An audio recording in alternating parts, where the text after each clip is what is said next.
Hi friend, हमारे पास speaker आया हुआ है। चलिए इसको चेक करते हैं। इसका साउंड प्रॉब्लम है फ्रेंड।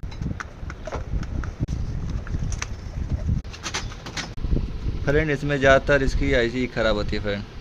और इसका जो आईसी नंबर है देखिए, ये 6283 है फ्रेंड। देखिए, चलिए इसको इसमें लगाकर चेक करते हैं।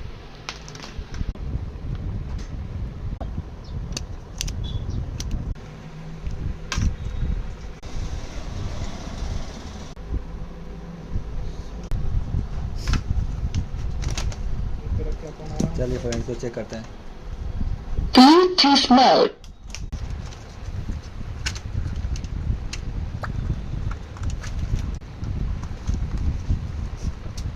चलिए फ्रेंड इसको ऑन करके चेक करते हैं।